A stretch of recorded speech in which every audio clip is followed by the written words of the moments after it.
Back here with Coach Mangini, let's talk some Patriots. They're coming off of Bill Belichick and Tom Brady's 6th Super Bowl win. Tom Brady's at middle age. He's middle-aged, just, you know, like what I am. And while this team seemingly feeds, I admit I'm a strong woman, feeds off of the concept of next man up. They may be running out of next man up. New left tackle, no Rob Gronkowski, and Tom Brady entering middle age at age 42. Brady says this year presents a very unique challenge. Yeah, it's always challenging when you have significant turnover. And I think I always say it's like climbing a mountain, you know, and every time you climb the mountain, the next year you start right at the bottom, right with everyone else. And you have a new group of people, you have a new group of climbers. You got different tools you can use. And everyone starts at the same place. And you just gotta, there's no way to do it other than just start working your way up. And, you know, that's what we're doing now. You can't get to the top in 2 days. It's going to take a long, you know, it's a long year. It's a long grind. And everyone's going to, the guys who make the team, they'll have earned it. They'll put us in our best position to be the best team could be. All right, Coach, with everything Tom Brady has working, let's call it against him, with the roster, with his age, with trying to motivate yourself for this season, what do you think his biggest challenge will be as he gets ready to start training camp again? Well, the best thing he has going for him is his perspective, and you hear it in what he says in terms of everybody starts at the same place. You start over so many teams that win, and we talked about this when the Eagles were in that position. They don't understand that you don't get to start where you finished, and you've got to start over. And I think Tom does a great job of that, and the organization does a great job of resetting the clock. Now, to me, the biggest challenge is Belichick's role defensively. And he's had a role defensively there, but it's a little bit different this time around. I do believe he's going to have to be much more involved than he has historically. And one of the great things that Bill does is he's the head coach of the whole team. And he makes sure that things are going right in every aspect. He understands what's happening on every special team, who's part of it, same thing offensively and defensively. And he does play a role for Tom and the offense of giving a defensive perspective on what they should do offensively, and there's real value to that. Now, if his time is more committed to the defense, I don't know if he's going to be able to do that as well as he has historically done it. And I don't see someone in that building who's really going to be able to take that over right away. Now, he's got his son, Stephen Belichick, there, and at some point, maybe he's in line for that. But for this period right now, he's got a big commitment. Well, and roster-wise, with the things you listed, they have a change at left tackle, and they have questions at the wide receiver core. Those are the headlines. That is exactly what the headlines were last season, right? Trent Brown was the questionable left tackle after Nate Solder had gone out. They had a left tackle. He then became the highest-paid left tackle ever. Last year, they had a new left tackle. He then became the highest-paid left tackle ever. You have questions there. This year, they think it'll be Isaiah Wynn, the kid they drafted in the first round last year. I think he tore his Achilles in the preseason last year. And the wide receiver questions this year are the same, except you don't also have Gronk to rely on. Like, it's still Julian Edelman and a bunch of guys. Now, they did draft N'Keal Harry in the first round, first-round pick. They've spent on a wide receiver in a bit of time. And so they obviously think he will be able to contribute at some point.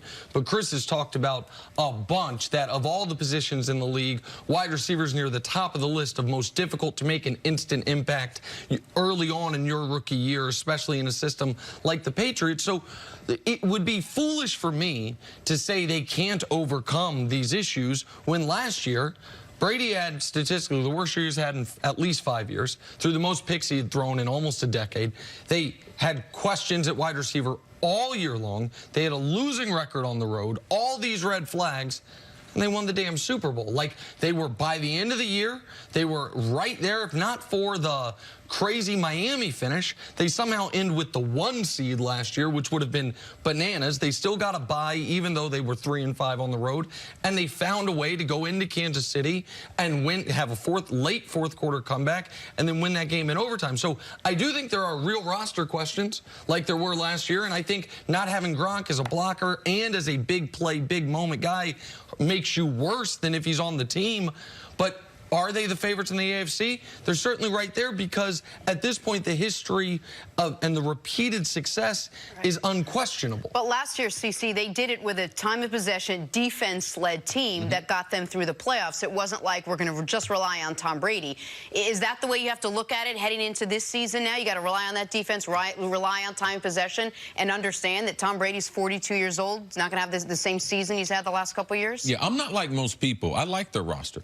Absent their wide receiver core being weak, which has been weak for a long time, if you look at Belichick, where has he failed to develop players, and that's wide receivers. Now, he'll develop some slot receivers, put a little guy in the slot, have him run some three-way breaks and get him open, because they don't have one guy right now they can call a play for and say, my guy's better than your guy.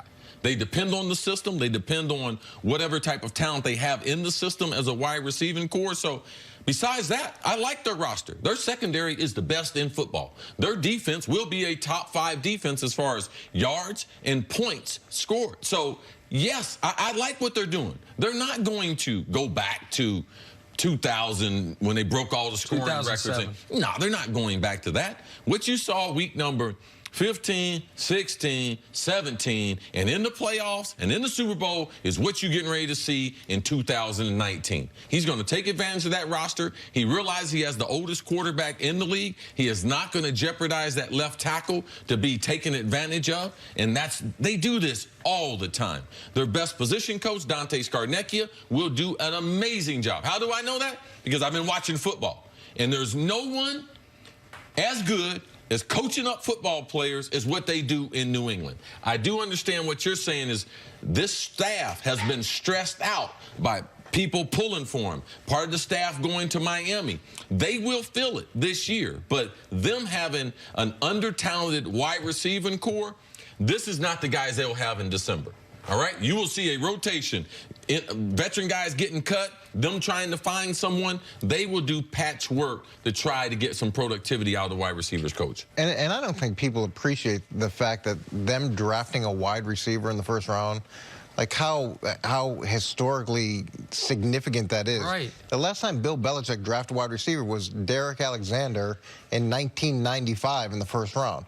I mean, I was there. I was in Cleveland when and he after the way he played, he said, I'll never do it again. Him and Antonio Lang with the 2 first-round draft picks, and he didn't draft another wide receiver since. So he is trying to address that. In terms of the left tackle, Dante is going to do a great job. And you've got a guy who's been there for a year. I know he's hurt, but at least he's not truly a rookie. It's different going through all those meetings, experiencing a town. And I do believe Isaiah is more talented than the tackle who left. Yeah, he's got a lot of ability. Yes. And Trent played significantly better than anticipated, and a lot of that goes to Dante. I do think that the offensive staff is for the most part in place. So the key components are, it's defensively where losing Bill's significant impact on the offense could play a little bit of a role. All right, Coach, stick around. Coming up, back to the Cowboys. How much pressure is on Dak Prescott this season? We answer that next on First Things First.